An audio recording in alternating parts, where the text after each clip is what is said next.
بسم اللہ الرحمن الرحیم، السلام علیکم۔ آج ایک چھوٹا سا وظیفہ بتاؤں گی جو ہر مشکل میں، ہر مسئلے میں، ہر بیماری، جادو، جنات، مایوسی، کچھ بھی ایسا ہو جو آپ کو لگتا ہے کہ حل نہیں ہو رہا، ان سب کے لیے آپ اس کو کر سکتے ہیں۔ جب مشکلات، بیماریاں اور جادو جنات مایوس کر دیں تو تب آپ نے 2 رکعت نفل حاجت کی نیت سے پڑھیں، اور ہر سجدے میں سبحان ربی یعلا کے بعد آیت کریمہ لا الہ الا انت سبحانک انی کنت من الظالمین 40 بار پڑھیں۔ پھر سے بتاتی ہوں، ہر سجدے میں سبحان ربی یعلا کے بعد آیت کریمہ 40 بار پڑھیں۔ نفل پڑھنے کے بعد 300 بار آیت کریمہ پڑھیں، اور پھر 10 منٹ خوب گڑ گڑا کر دعا کریں۔ یہ نفل توجہ، دھیان اور اللہ تعالیٰ کے آگے عاجزی، جتنے عاجز ہو کے خدا کے سامنے اس کے منگتے بن جائیں، بھکاری بن جائیں، یہ کریں انشاءاللہ۔ دن میں کم از کم ایک دفعہ یہ لازمی کریں، ایک بار یہ ضرور پڑھیں۔ کسی بھی مقصد کے حصول کے لیے اس عمل کو کر سکتے ہیں آپ لوگ۔ کوئی بھی ایسا مسئلہ ہو جہاں آپ کو لگتا ہے کہ یہ حل نہیں ہو رہا، یا اس کے لیے بڑے مسئلے ہیں، یا رکاوٹیں ہیں، یا پرابلمز ہیں، کچھ بھی ایسا ہو، آپ اس کے لیے اسے کریں انشاءاللہ۔ انشاءاللہ اللہ تعالیٰ آپ کی دعائیں ضرور قبول فرمائے گا، اور میرے لیے بھی دعا کیجیے گا۔ آج انشاءاللہ سورہ یوسف کی آیت نمبر 65 سے سٹارٹ کریں گے۔ اعوذ باللہ من الشیطان الرجیم، بسم اللہ الرحمن الرحیم۔ پھر جب انہوں نے اپنا سامان کھولا تو دیکھا کہ ان کا مال بھی انہیں واپس کر دیا گیا ہے۔ یہ دیکھ کر وہ پکار اٹھے، ابا جان، اور ہمیں کیا چاہیے؟ دیکھیے، یہ ہمارا مال بھی ہمیں واپس دے دیا گیا ہے۔ بس اب ہم جائیں گے اور اپنے اہل و عیال کے لیے رسد لے آئیں گے، اور اپنے بھائی کی حفاظت بھی کریں گے، اور ایک بار شتر اور زیادہ بھی لے آئیں گے۔ اتنے غلے کا اضافہ آسانی کے ساتھ ہو جائے گا۔ آیت نمبر 66۔ ان کے باپ نے کہا، میں اس کو ہرگز تمہارے ساتھ نہ بھیجوں گا جب تک کہ تم اللہ کے نام سے مجھے پختہ عہد نہ دے دو کہ اسے میرے پاس ضرور واپس لے کر آؤ گے، الا یہ کہ کہیں تم گھیرے ہی لیے جاؤ۔ جب انہوں نے اس کو اپنے اپنے پختہ عہد دے دیے تو اس نے کہا، دیکھو، ہمارے اس قول پر اللہ نگہبان ہے۔ آیت نمبر 67۔ پھر اس نے کہا، میرے بچوں، مصر کے دارالسلطنت میں ایک دروازے سے داخل نہ ہونا بلکہ مختلف دروازوں سے جانا، مگر میں اللہ کی مشیت سے تم کو نہیں بچا سکتا۔ حکم اس کے سوا کسی کا بھی نہیں چلتا۔ اسی پر میں نے بھروسہ کیا، اور جس کو بھی بھروسہ کرنا ہو اسی پر کرے۔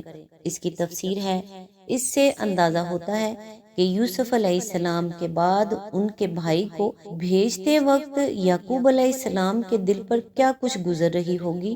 گو خدا پر بھروسہ تھا، اور صبر و تسلیم میں ان کا مقام نہایت بلند تھا، مگر پھر بھی تھے تو انسان ہی۔ طرح طرح کے اندیشے دل میں آتے ہوں گے، اور رو رو کر اس خیال سے کانپ اٹھتے ہوں گے کہ خدا جانے اب اس لڑکے کی صورت بھی دیکھ سکوں گا یا نہیں۔ اسی لیے وہ چاہتے ہوں گے کہ اپنی حد تک احتیاط میں کوئی کسر نہ اٹھا رکھی جائے۔ یہ احتیاطی مشورہ کہ مصر کے دارالسلطنت میں یہ سب بھائی ایک دروازے سے نہ جائیں، ان سیاسی حالات کا تصور کرنے سے صاف سمجھ میں آ جاتا ہے۔ جو وقت پائے جاتے تھے، یہ لوگ سلطنت مصر کی سرحد پر آزاد قبائلی علاقے کے رہنے والے تھے۔ اہل مصر اس علاقے کے لوگوں کو اسی شبے کی نگاہ سے دیکھتے ہوں گے جس نگاہ سے ہندوستان کی برطانوی حکومت آزاد سرحدی علاقے والوں کو دیکھتی رہی ہے۔ حضرت یعقوب علیہ السلام کو اندیشہ ہوا ہوگا کہ اس قحط کے زمانے میں اگر یہ لوگ ایک جتھا بنے ہوئے وہاں داخل ہوں گے تو شاید انہیں مشتبہ سمجھا جائے، اور یہ گمان کیا جائے کہ یہ یہاں لوٹ مار کی غرض سے آئے ہیں۔ پچھلی آیت میں حضرت یعقوب علیہ السلام کا یہ ارشاد کہ الا یہ کہ کہیں تم گھیر ہی لیے جاؤ۔ اس مضمون کی طرف خود اشارہ کر رہا ہے کہ یہ مشورہ سیاسی اسباب کی بنا پر تھا۔ آیت نمبر 68، اور واقعہ بھی یہ ہوا کہ جب وہ اپنے باپ کی ہدایت کے مطابق شہر میں متفرق دروازوں سے داخل ہوئے تو اس کی یہ احتیاطی تدابیر اللہ کی مشیت کے مقابلے میں کچھ بھی کام نہ آ سکی۔ ہاں، بس یعقوب علیہ السلام کے دل میں جو ایک کھٹک تھی اسے دور کرنے کے لیے اس نے اپنی سی کوشش کر لی۔ بے شک وہ ہماری دی ہوئی تعلیم سے صاحب علم تھا، مگر اکثر لوگ معاملے کی حقیقت کو جانتے نہیں ہیں۔ اس کی تفسیر ہے، اس کا مطلب یہ ہے کہ تدبیر اور توکل کے درمیان یہ ٹھیک ٹھیک توازن جو تم حضرت یعقوب علیہ السلام کے مذکورہ بالا اقوال میں پاتے ہو، یہ دراصل علم حقیقت کے اس فیضان کا نتیجہ تھا جو اللہ تعالیٰ کے فضل سے ان پر ہوا تھا۔ ایک طرف وہ عالم اسباب کے قوانین کے مطابق تمام ایسی تدبیریں کرتے ہیں جو عقل و فکر اور تجربے کی بنا پر اختیار کرنی ممکن تھی۔ بیٹوں کو ان کا پہلا جرم یاد دلا کر زجر و تنبیہ کرتے ہیں تاکہ وہ دوبارہ ویسا ہی جرم کرنے کی جرت نہ کریں۔ ان سے خدا کے نام پر عہد و پیمان لیتے ہیں کہ سوتیلے بھائی کی حفاظت کریں گے، اور وقت کے سیاسی حالات کو دیکھتے ہوئے جس احتیاطی تدابیر کی ضرورت محسوس ہوتی ہے اسے بھی استعمال کرنے کا حکم دیتے ہیں، تاکہ اپنی حد تک کوئی خارجی سبب بھی ایسا نہ رہنے دیا جائے جو ان لوگوں کے گھر جانے کا موجب ہو۔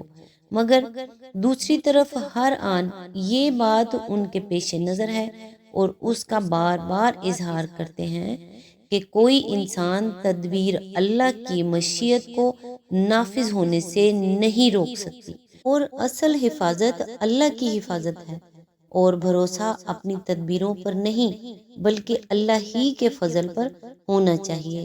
یہ صحیح توازن اپنی باتوں میں اور اپنے کاموں میں صرف وہی شخص قائم کر سکتا ہے جو حقیقت کا علم رکھتا ہو، جو یہ بھی جانتا ہو کہ حیات دنیا کے ظاہری پہلو میں اللہ کی بنائی ہوئی فطرت انسان سے کس صحیح و عمل کا تقاضا کرتی ہے، اور اس سے بھی واقف ہو کہ اس ظاہر کے پیچھے جو حقیقت نفس الامری پوشیدہ ہے اس کی بنا پر اصل کار فرما طاقت کون سی ہے، اور اس کے ہوتے ہوئے اپنی صحیح و عمل پر انسان کا بھروسہ کس قدر بے بنیاد ہے۔ یہی وہ بات ہے جس کو اکثر لوگ نہیں جانتے۔ ان میں سے جس کے ذہن پر ظاہر کا غلبہ ہوتا ہے وہ توکل سے غافل ہو کر تدبیر ہی کو سب کچھ سمجھ بیٹھتا ہے، اور جس کے دل پر باطن چھا جاتا ہے وہ تدبیر سے بے پرواہ ہو کر نیرے توکل ہی کے بل پر زندگی کی گاڑی چلانا چاہتا ہے۔ آیت نمبر 69، یہ لوگ یوسف کے حضور پہنچے تو اس نے اپنے بھائی کو اپنے پاس الگ بلا لیا اور اسے بتا دیا کہ میں تیرا وہی بھائی ہوں جو کھویا گیا تھا، اب تو ان باتوں کا غم نہ کر جو یہ لوگ کرتے رہے ہیں۔ اس کی تفسیر ہے، اس فقرے میں وہ ساری داستان سمیٹ دی گئی ہے جو 21-22 برس کے بعد دونوں ماں جائے بھائیوں کے ملنے پر پیش آئی ہوگی۔ حضرت یوسف علیہ السلام نے بتایا ہوگا کہ وہ کن حالات سے گزرتے ہوئے اس مرتبے پر پہنچے۔ بنیامین نے سنایا ہوگا کہ ان کے پیچھے سوتیلے بھائیوں نے اس کے ساتھ کیا کیا بدسلوکیاں کیں۔ پھر حضرت یوسف علیہ السلام نے بھائی کو تسلی دی ہوگی کہ اب تم میرے پاس ہی رہو گے، ان ظالموں کے پنجے میں تم کو دوبارہ نہیں جانے دوں گا۔ بعید نہیں کہ اسی موقع پر دونوں بھائیوں میں یہ بھی طے ہو گیا ہو کہ بنیامین کو مصر میں روک رکھنے کے لیے کیا تدبیر کیا جائے جس سے وہ پردہ بھی پڑا رہے جو حضرت یوسف علیہ السلام مصلحتاً ابھی ڈالے رکھنا چاہتے تھے۔ آج تک کے لیے بس اتنا ہی، نیکسٹ انشاءاللہ آیت نمبر 70 سے سٹارٹ کریں گے۔ تب تک کے لیے دعاؤں میں یاد رکھیے گا۔ اللہ حافظ۔